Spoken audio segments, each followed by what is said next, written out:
My dudes. My dudes. My social distancing dudes.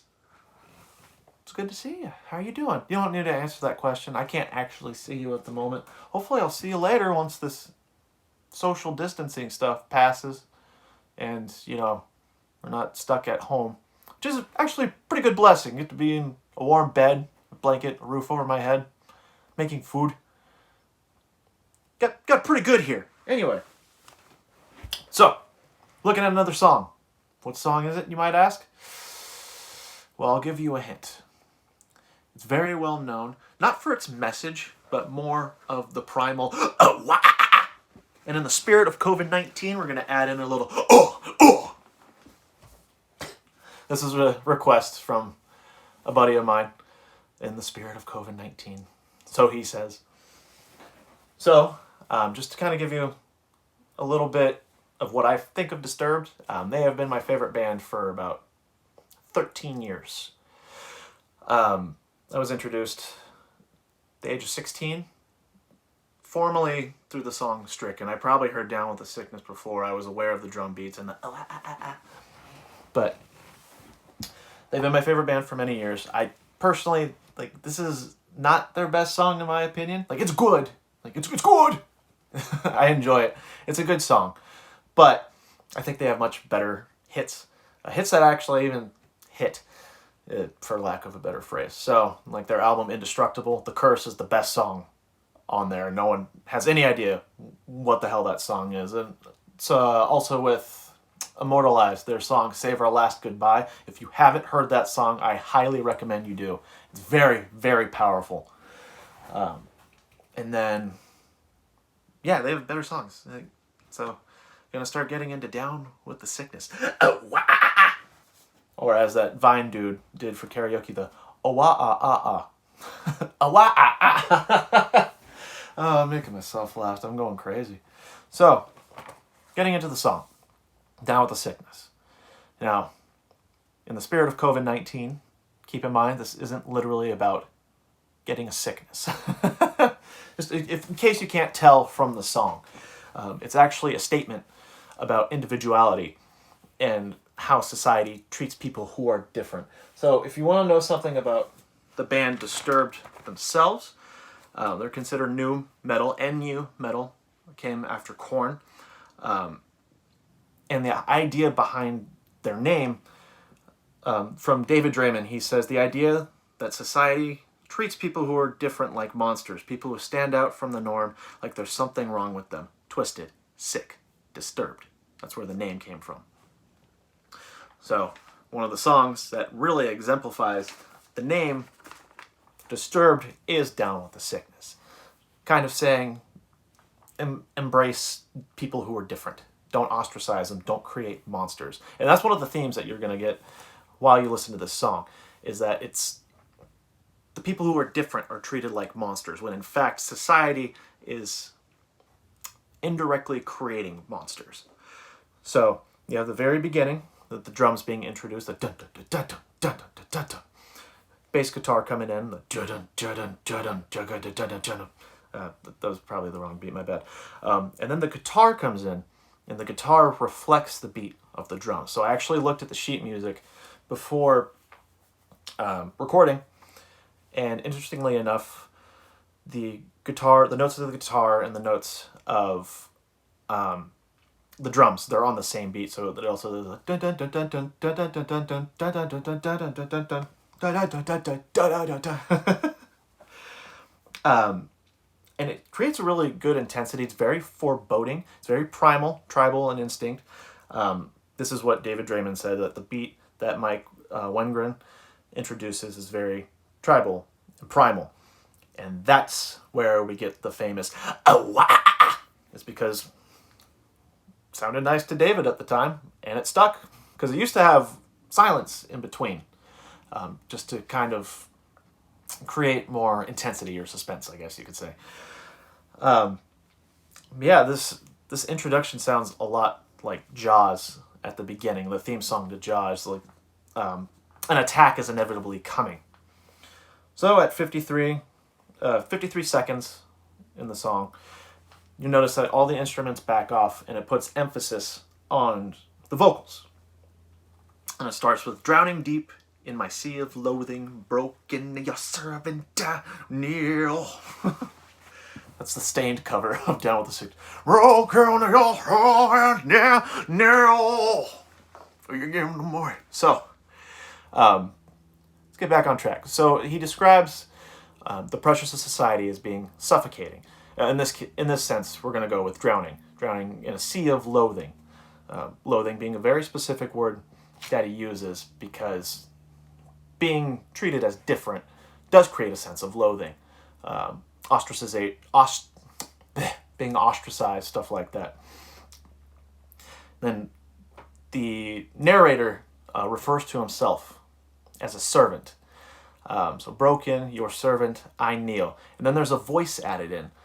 It can be assumed that it's the voice of the narrator, probably the demon that's building up and the anger that's building up. And he says, will you give in to me? Now I like to, this is interpretation, so different interpretations are also very fun. So I also like to think that the will you give in to me is also a culture in society.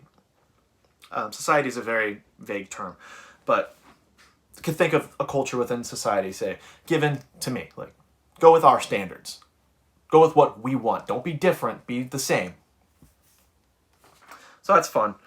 And then he goes on to say, seems what's left of my human side. Now, the question is, who defines humanity?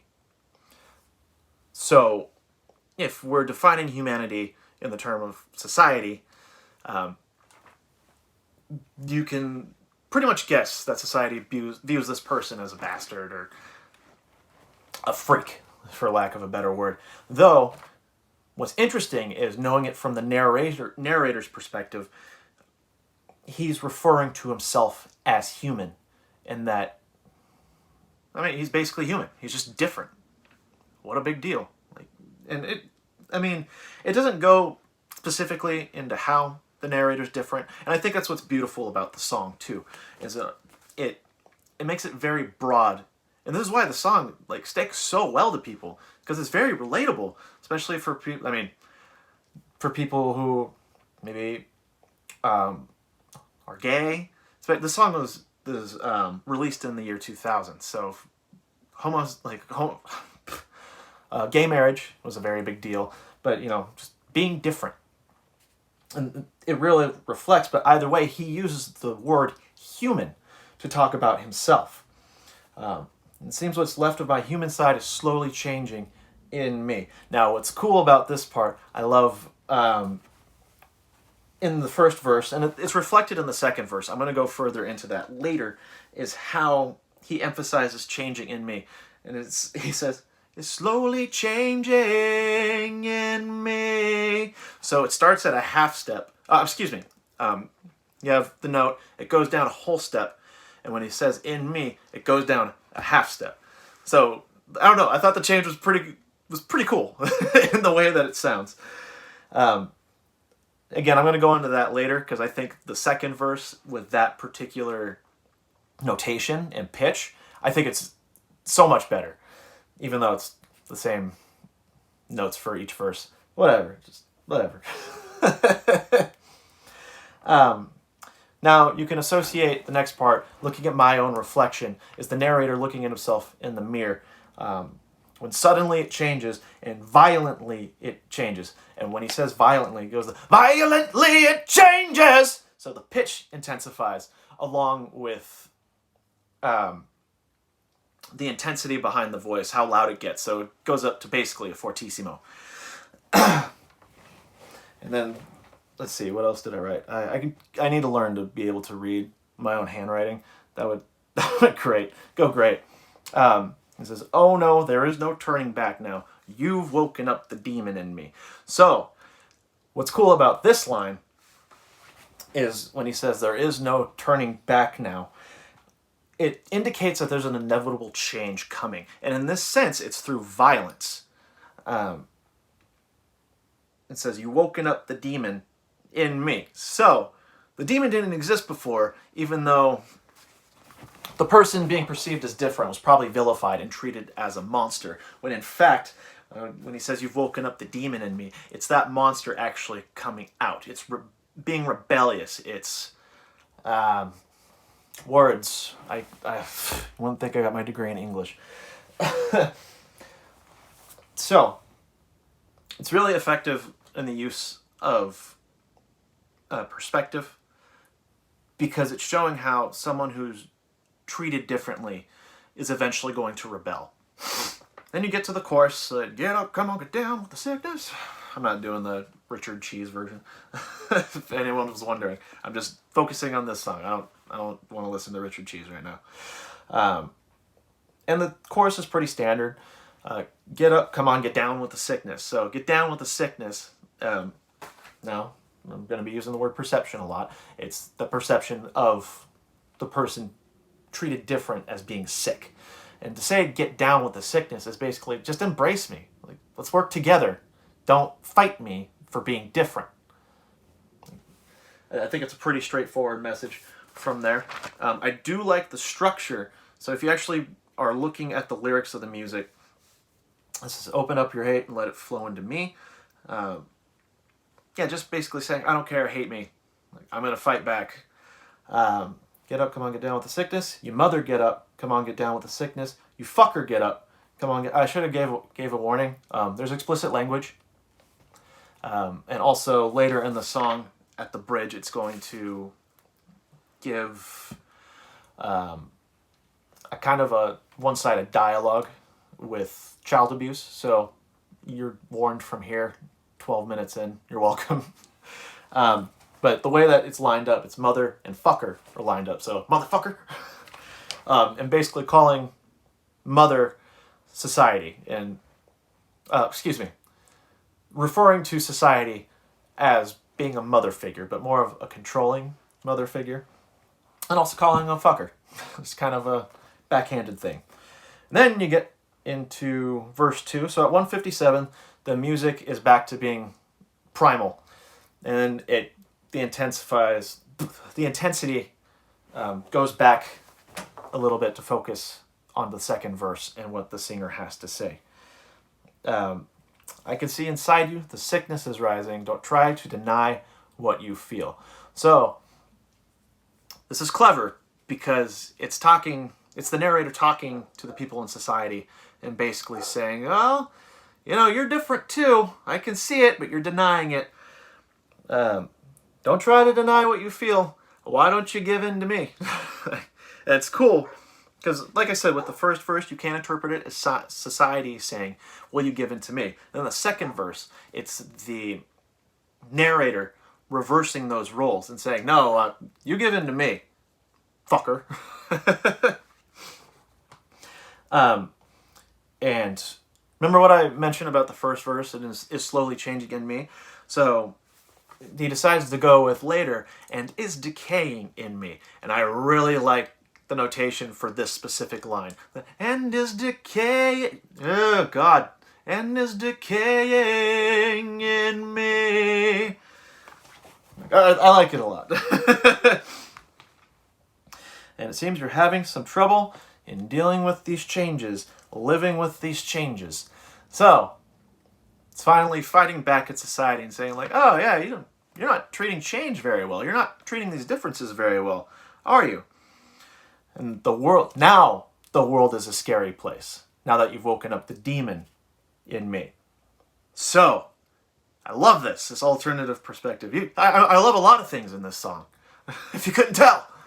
But it's funny that when society views this narrator as being a monster, as being different, being a sickness, I love it that the narrator says, now this is a scary place because I'm mad and I'm fighting back.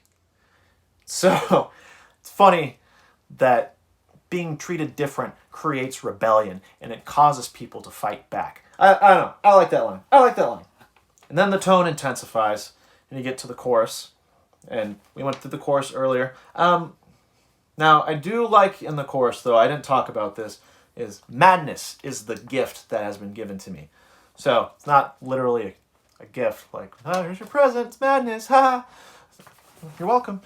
It's funny. It's madness is given to him by society, but he refers to it as a gift. I like that wordplay right there,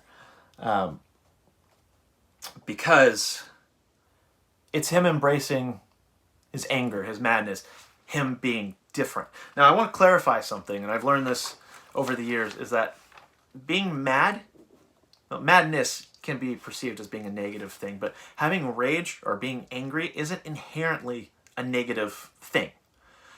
Sometimes anger is mixed in with passion. And to be passionate about something, I don't know, like, it's not inherently negative. That's all I'm saying. Now, you get to the post-chorus, and suddenly the guitar is a little bit more distorted, and you see the lyrics, and when I dream, and when I dream, and when I dream, finally, the anger comes out, and when I dream, and when I dream. That was good anger on my part, was it not? But I like the distortion of the guitar, because it makes it sound unworldly. It's supposed to depict a form of surrealism. I like it. And then, now for anyone who doesn't like this stuff, well, no one likes what happens in the bridge. The bridge is very controversial. If you're sensitive to the topic of child abuse, just skip ahead a little bit. I put a timestamp, but I'm not that good at editing yet. I need to learn things. Instead, I'm going to upload this unedited. Whoopee! But the bridge is the most controversial part. So if you listen to the radio edit, obviously they took it out. I think the bridge is the most important part of the song. Obviously, it stands out. It's depicting child abuse, though it's not literally child abuse. It's using imagery. Using imagery of a mom abusing her child. But in this sense, it's society abusing the person who is different. So that, no, mommy, don't do it again. Don't do it again. I'll be a good boy. I'll be a good boy, I promise. And then still getting slapped, you can indicate, because you can hear the screams performed by David Draymond. Then finally, he rebels back. He says, why do you have to be such a bitch? Why don't you just fuck off and die? And he repeats that. Just, why can't you just leave here and die? Never put your hand on my face again, bitch. Fuck you. So it's getting a little bit more passionate. And I like more of the wordplay. What do you know? So by the third to last line in the bridge, he is talking to society, and he uses 3 adjectives. You stupid, sadistic, abusive, followed by an expletive, fucking, and then the noun, whore. Whore to indicate that society gets pleasure, or people in society who think something isn't normal, they get pleasure out of telling people how they should be. Don't be different. How would you see how it feels, mommy? Here it comes. Get ready to die. So it's society. It's interesting because it's society eventually having to adapt. It's pretty cool. Followed by the hook. It does the intensity thing again. The oh wah. And then you have the chorus and the outro. And then there's a little bit of variation in the drum beats and the guitar at the very end. And it ends very abruptly. The madness has now come over me. And that's just the end of the song. So again, the song depicts someone being different as being sick. So when they say get down with the sickness, it's saying, no, you adapt to me. I don't need to adapt to you. Me being different does not make me a monster. And the whole point of the song is saying, when you don't get down with the sickness, you are creating the monster. You are creating violence, essentially. I mean, telling people how they should be and telling people how they should be and how they should be acting is actually a form of violence. Not physical violence as depicted in the bridge, but it does create an environment of violence, especially when someone isn't being embraced for who they are. So, this went on for about 20 minutes. I hope you got some enjoyment out of it. If you have any requests for other songs, I'm really enjoying this music analysis a lot more than I thought I would. I was considering next doing Hallelujah and various versions of that. Obviously, my favorite is Rufus. Oh, for those who don't know, actually, my favorite version of Hallelujah is the one from Rufus Wainwright. I want to analyze that later. Let me know if you're interested. It's an interesting song where it uses religious imagery and irony to depict a form of love. So, it's not a religious song. Anyway, let me know any other suggestions you might have. I'd be very interested in analyzing anything else. So in the meantime, keep social distancing. We've just surpassed China in the number of confirmed cases. Yeah, don't be one of those, please. That'd be cool.